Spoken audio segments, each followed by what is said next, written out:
apreciamos mucho, mi hermano.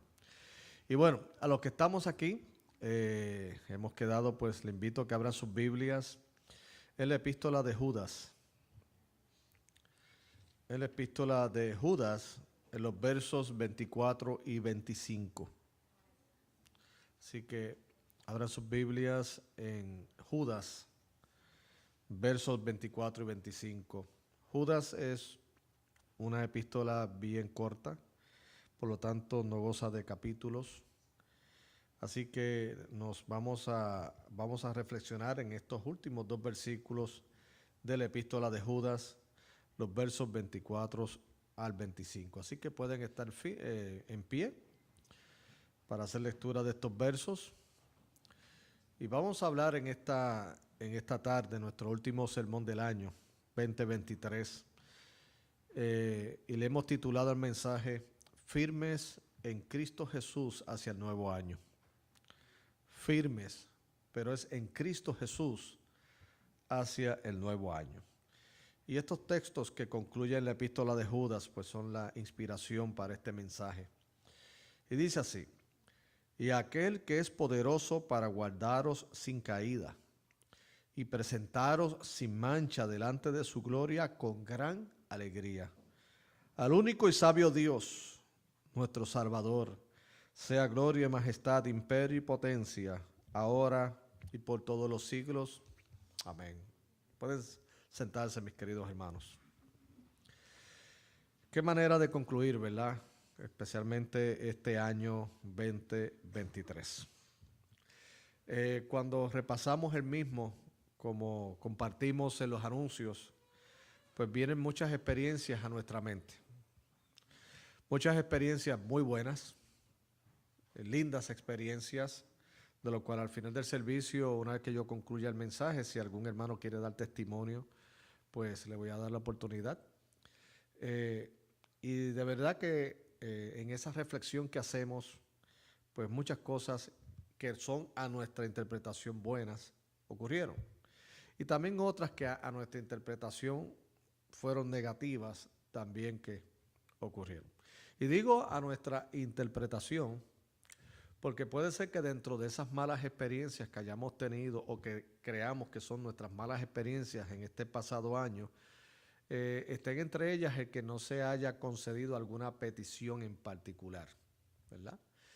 Entonces, ante nuestra percepción puede ser algo como negativo, que la misma pues no haya sido otorgada porque no tenga fe o porque sencillamente Dios no me ama lo suficiente como para otorgármelo.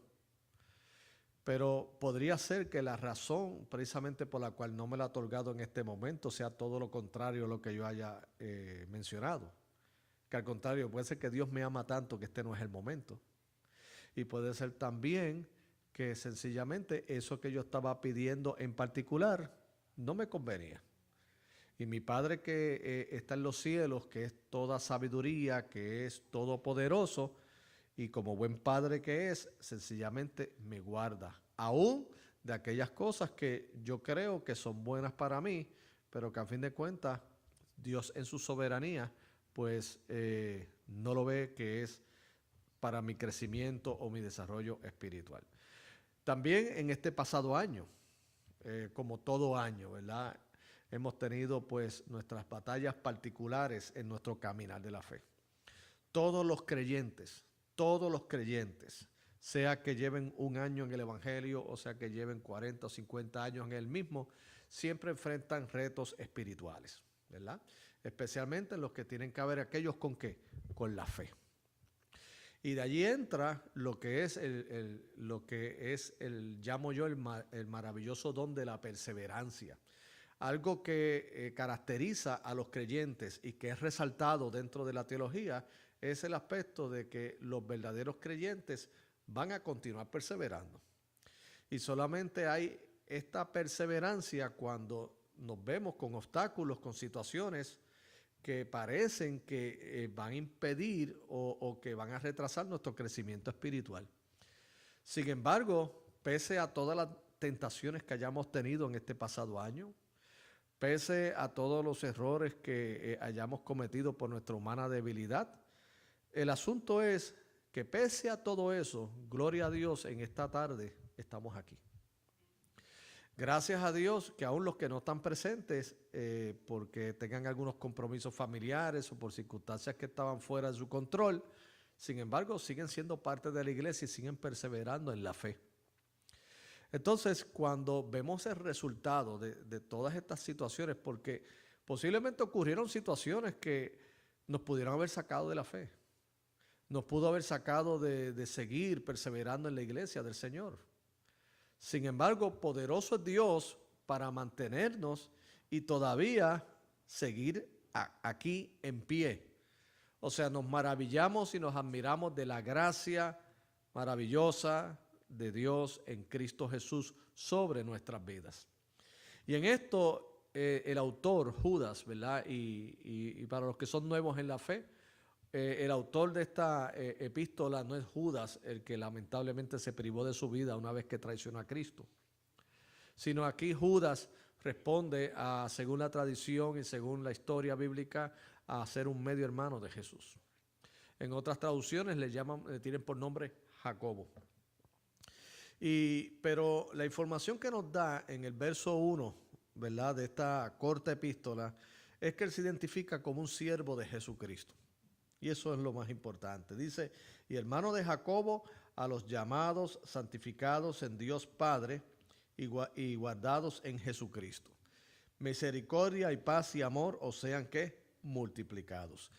Este siervo de Jesucristo escribe esta epístola. Y de hecho esta epístola tiene mucho en común con la segunda epístola que se le atribuye al apóstol Pedro, porque tratan temas muy similares.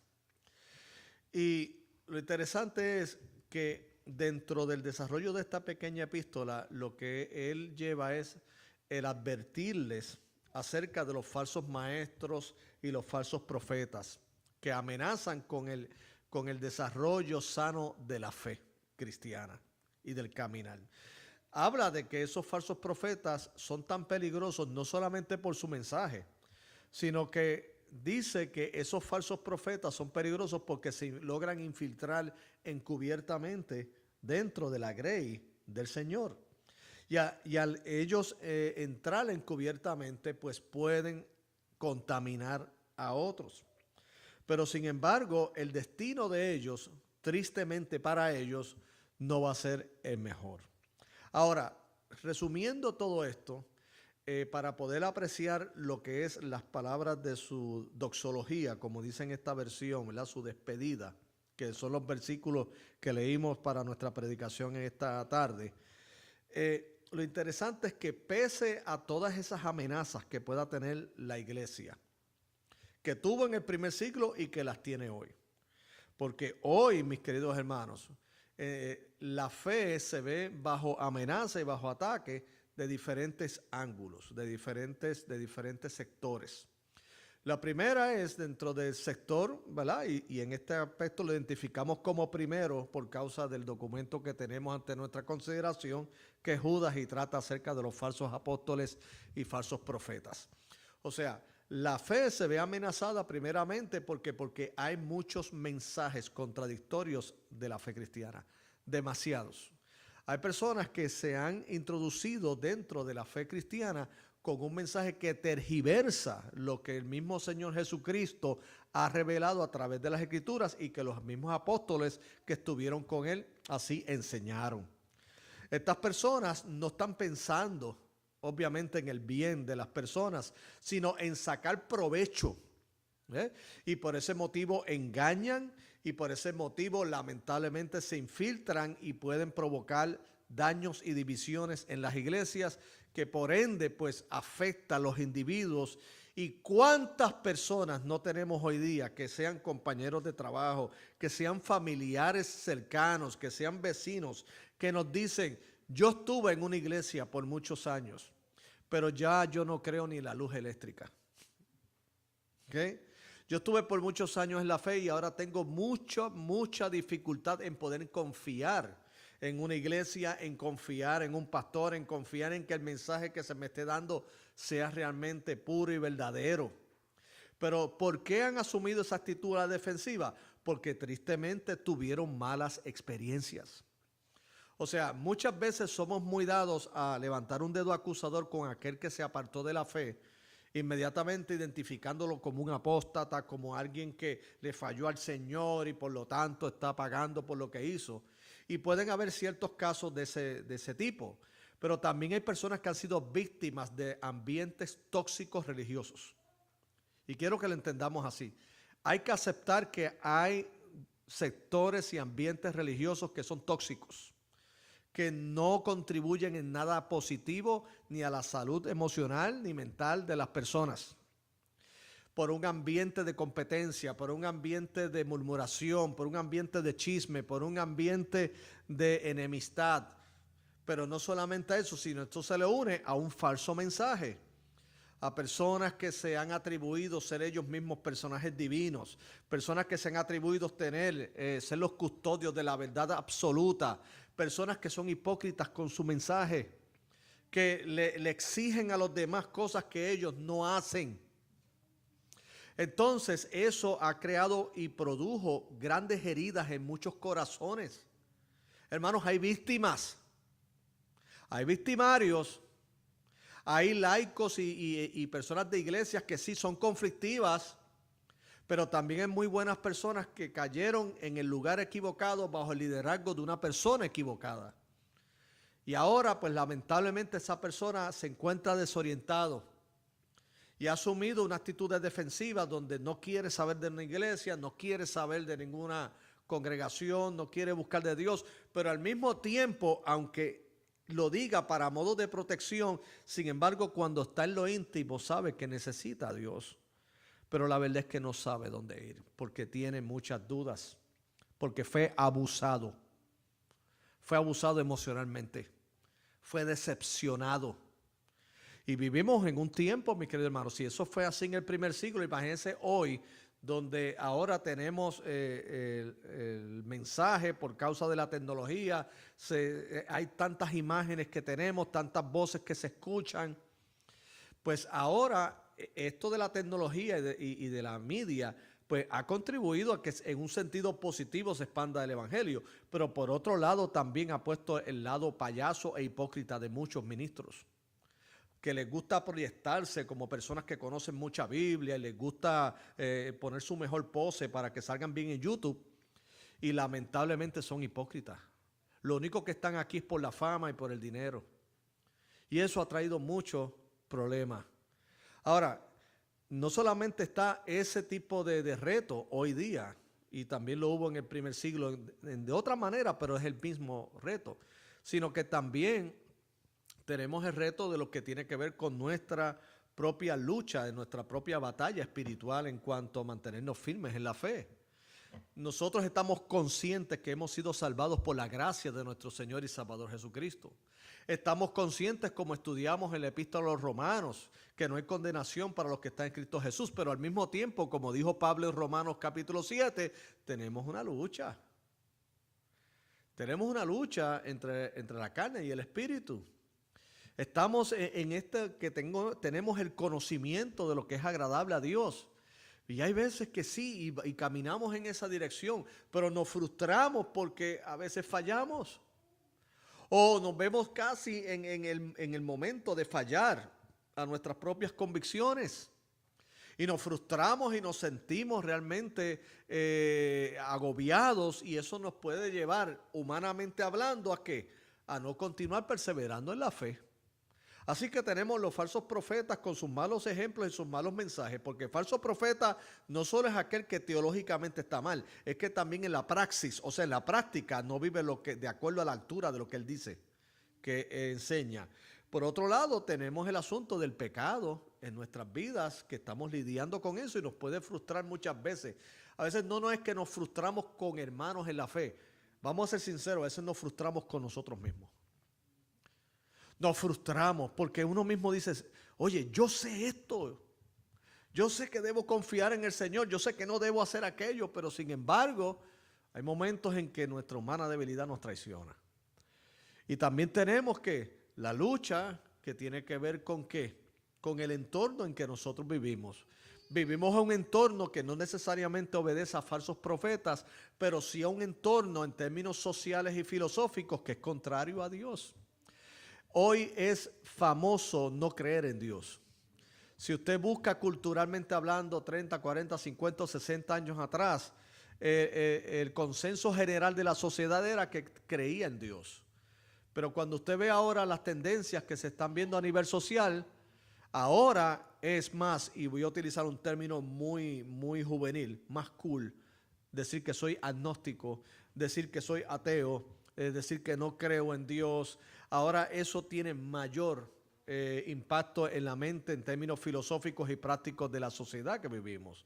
Entonces nos sentimos como una minoría, nos sentimos como fuera de grupo, hasta sentimos como una presión de grupo y nos sentimos como que hasta hay personas que son bullies. Y le voy a decir algo, es interesante que muchos acusan al cristianismo y hay ciertos sectores ultra conservadores y ultra fundamentalistas que asumen una actitud que están todo el tiempo condenando personas. Y eso no es positivo. Pero por otro lado, debe decirle, dentro del ateísmo y el agnosticismo hay un sector bien militante que le gusta estar humillando a los cristianos. Y yo no pocas veces he escuchado, me han llamado de personas en el área laboral, donde me dice, pastor, ore, porque esto no es fácil, porque mi jefe se burla de mi fe. Mis compañeros de trabajo me hacen bullying de mi fe. Cuando le digo que el domingo voy para la iglesia, comienza la burla y comienza a decirme, tu pastor te está robando el dinero, tu pastor te va a robar tu esposa, los hermanos van a hacer esto, van a hacer lo otro, tú estás creyendo ignorancias. Y entonces está esa presión y es interesante que cuando vivimos en una sociedad donde pregona la tolerancia, a veces la tolerancia es más que de un lado. Ok, tolerancia es, oye, no me hables de tu fe y me la impongas. Ok, fantástico, pero tampoco me hables de tu ateísmo y me lo impongas. O sea, la tolerancia va para los dos lados. O sea, eso se llama que respeto. O sea, yo puedo respetar que tú no creas, pero no vengas a burlarte de lo que yo creo. Entonces vivimos en una sociedad sumamente hipócrita en ese sentido, porque cuando la gente ataca la fe, los medios lo aplauden. Pero cuando somos los de la fe que decimos, ya basta, no, ustedes son intolerantes. Oye, pero ven acá, si vamos a tener sana convivencia comunitaria, tiene que haber respeto de todas las partes. Tiene que haber respeto. Y lo digo en el contexto hoy día de esta lucha que podemos tener como creyentes que pueden amenazar nuestra permanencia y nuestra perseverancia. Repito, lo que tiene que ver con los falsos mensajes religiosos, tanto teológicos como de ejemplos. También lo que tiene que ver, repito, con lo que es el pecado que mora en nosotros. Y tercero, con el ambiente social que a veces nos sentimos en tal minoría. Ahora, pese a que nosotros, los que estamos aquí en esta tarde, en cierta medida hemos sentido el impacto de estos tres sectores que yo he mencionado, sin embargo, hoy estamos aquí. En cierto sentido, eso no ha podido con nosotros. O sea, ha estado, pero nosotros seguimos en pie. Ahora, allí es que entra Judas, inspirado por el Espíritu Santo, como parte de esta doxología, de esta hermosa despedida, informarme porque es que yo sigo firme. A informarnos y educarnos porque tú sigues firme. A decirnos y a educarnos porque como iglesia seguimos firmes. Y por eso le he titulado este mensaje Firmes en Cristo hacia el nuevo año.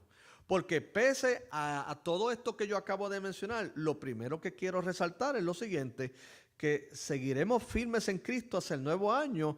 ¿Por qué? Porque somos guardados por el poder de Dios. Escucha bien. Somos guardados por el poder de Dios. Miren lo que dice el verso 24. Dice, y aquel que es poderoso para guardaros sin caída. O sea, está hablando, dirigiéndose a un grupo de creyentes que estaban pasando por muchas situaciones, como le acabo de mencionar, que usted lo puede apreciar en los versículos anteriores, de estos falsos profetas que vienen a influenciar negativamente a la obra del Señor. Sin embargo, le dice, pese a que eso existe, nosotros confiamos en que el Señor es poderoso para guardarnos sin caída. Entonces, el énfasis aquí es aquel que es poderoso. Miren lo interesante. El texto no está diciendo, y tú que eres poderoso vas a seguir firme. No.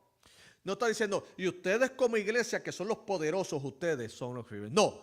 Ustedes están en pie porque aquel que es poderoso está para guardarte sin caída. Nosotros estamos en pie y seguiremos en el nuevo año por el poder de Dios. Lo que el Señor nos ha mantenido por tanto tiempo y pese a todas esas luchas es poderoso para guardarnos que sin caída. Hermanos, y eso es importante, nos guarda el poder de Dios de caer y caer puede ser tan amplio porque caer, hermanos, podemos verlo desde un pecado escandaloso, lo podemos ver, pero también no solamente de pecados escandalosos, puede ser de caer de nuestra confianza. Mire, hay tantas maneras, nosotros los seres humanos somos tan complejos, por eso necesitamos un Dios tan sabio que nos guíe, porque nosotros somos más complejos que un libro de aritmética, pero sin embargo somos guardados por el poder de Dios de caer, sea de las circunstancias o de las situaciones que nos puedan amenazar la misma, de las falsas doctrinas, de la apostasía, de todas aquellas cosas que nos pueden afectar. En este nuevo año, mis queridos hermanos, le exhorto, como bien le dijo el autor de los Hebreos a sus destinatarios, puestos los ojos en Jesús, el autor y consumador de nuestra fe. Hasta ahora el Señor ha sido y seguirá siendo poderoso en mantener nuestra atención en Cristo Jesús. Y esa es la clave de nuestra perseverancia, poner los ojos en Jesús, y aquel que es poderoso nos guardará de todo mal, nos guardará de todo lo que hemos mencionado. Seguiremos firmes en el nombre de Jesús en el 2024 porque somos guardados por el poder de Dios. Segundo, mis queridos hermanos, seguiremos firmes en Cristo Jesús hacia el nuevo año, ¿verdad?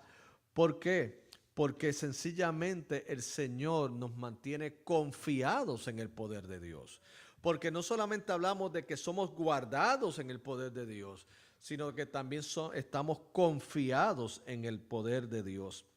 Dice aquí, y aquel que es poderoso para guardaros sin caída y presentaros sin mancha delante de su gloria con gran alegría.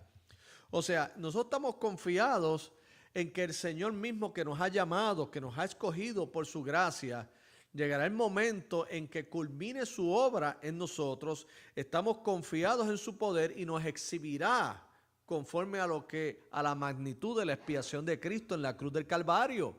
O sea, nos presenta santificados delante de la presencia del Señor. Y eso es lo que nosotros realmente estamos confiados y anhelamos. La expiación de Cristo en la cruz del Calvario por nuestros pecados fue eficaz, es poderosa. Y al mismo tiempo el Espíritu de Dios que opera en nuestras vidas, obra en nuestra santificación. El que comenzó la buena obra la perfeccionará hasta el día de Cristo. Yo estoy confiado que en las áreas que todavía, porque falta mucho por recorrer, no importa los años que llevemos, no importa toda la teología que conozcamos, todavía falta mucho en nuestras vidas por recorrer. Pero gloria a Dios que yo no soy abandonado a la suerte, yo no soy abandonado a la aventura, sino que el Señor me sostiene de su mano. Y cuando llegan momentos en que ciertamente es necesaria la disciplina de Dios, viene a nuestras vidas, pero con un fin. La disciplina de Dios no es para destruir a sus hijos, sino para que sean ejercitados en santidad y para que el Señor dé fruto a través de ellos. Así que estamos confiados en el poder de Dios. No sé lo que vendrá socialmente en el 2024. No sé cuántos más hipócritas religiosos van a surgir en el 2024. No sé cuánto más escepticismo social, filosófico vendrá hacia la fe en el 2024. Pero yo sí que estoy confiado en el poder de Dios. No solamente en preservar nuestra vida, de no caer, sino también de atraer eficazmente a otros a que vengan la fe en Cristo. Porque el poder de Dios no es solamente sosteniéndonos a nosotros, también el poder de Dios obra, llamando, como dijo Pablo en Romanos capítulo 1, tanto a judíos como a griegos.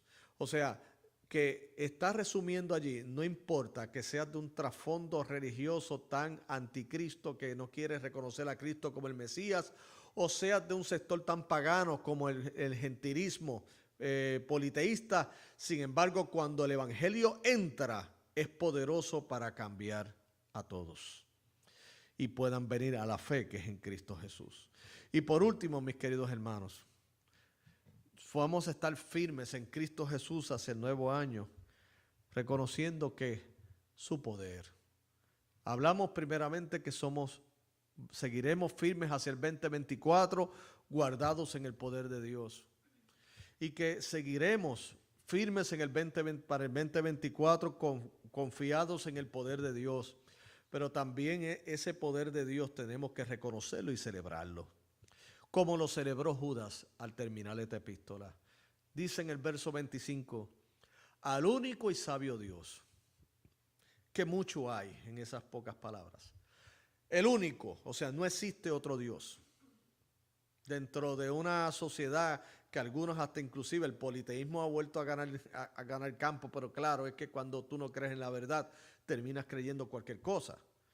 Pero también el hombre de hoy día cree que en él está toda la sabiduría. Ese humanismo secular donde el hombre es el centro de las cosas, mi hermano, ¿qué frustración se va a llevar? Así como el hombre de la modernidad apostó a que en un mundo moderno Dios no tenía cabida y por lo tanto tenía el hombre plenitud, sin embargo en la modernidad se frustró. Y entonces vinieron los grandes cambios sociales y luego vino la posmodernidad con su relativismo y también su relativismo lo lleva a una decepción de un vacío en su corazón y un vacío existencial. Porque hay solamente un Dios y ese Dios es completamente sabio. Y hermano, y como le digo, para manejar la complejidad de una humanidad necesitamos un Dios bien sabio. Porque es nosotros mismos para manejar con nuestros asuntos y necesitamos mucha sabiduría. Dice la Escritura que el temor a Dios es el principio de la sabiduría. Y le pedimos a Dios que nos ayude a reconocer nuestras faltas. Pero también cuando manejamos en la crianza de nuestros hijos, que mucha sabiduría hace falta. Que mucha sabiduría hace para manejar en nuestros respectivos trabajos. ¿Qué sabiduría hay que tener para manejar tantas personas con sus diferentes actitudes, con sus diferentes caracteres? Óigame, qué complejos somos el ser humano. Si nos ponemos realmente a pensar en eso, nos salimos de nuestra casa. Pero sabio es Dios. El único que puede manejar este mundo es Dios. ¿Y por qué nosotros entonces no nos acercamos y crecemos en aquel que es el único que nos va a ayudar, nos va a dar la luz para seguir el camino de nuestras vidas, pero también para presentarlo a otros, para que entendamos que sin Él no somos nada? Al único y sabio Dios, nuestro Salvador. Wow, nuestro Salvador. Salvador. ¿Qué mucha implicación tiene eso? Estoy en un peligro y llega alguien y me salva. ¿Qué valor tiene para nosotros esa persona que yo me estoy ahogando en medio del mar y ya se me fue toda esperanza y de momento llega alguien y pum, me tira una mano y me saca? O estoy en un peligro, ya sea en la carretera, o estoy en una situación de enfermedad y llega ese médico cuando todos los demás te han desahuciado, ese dice, no, hay una solución, yo con este tratamiento o esta intervención quirúrgica te voy a sanar. Eso es un Salvador. Y qué agradecidos somos por los salvadores, pero nosotros le servimos al Salvador de salvadores, al Rey de reyes y Señor de señores, a nuestro Señor y Salvador Jesucristo, que nos guarda con su poder y que estamos confiados en su poder. Entonces, sea gloria a Él y majestad, imperio y potencia, ahora y por todos los siglos, y amén. Así que en este nuevo año, y con esto termino, somos firmes y seguimos hacia adelante en este nuevo año, en el 2024, en Cristo Jesús, reconociendo su poder. reconociendo su poder en nuestras vidas y celebrando ese poder con nosotros como iglesia. El poder que operó en Cristo para resucitarlo de los muertos, dice Pablo, que opera en su iglesia. Así que por lo tanto, gloria al único soberano Dios.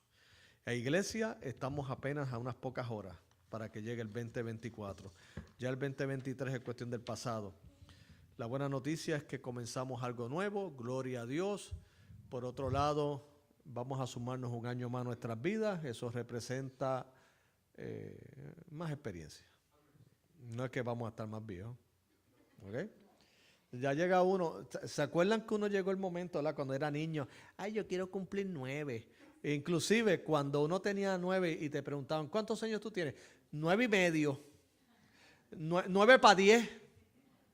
Yo no digo 55 para 56. A mí me preguntan y yo me hago loco. Yo tengo 55 para 56, ¿de verdad? Ya uno llega a un punto en que uno no quiere, olvídate de sumar nada. Pero nada, gloria a Dios por los días y los años que Dios nos permite vivir.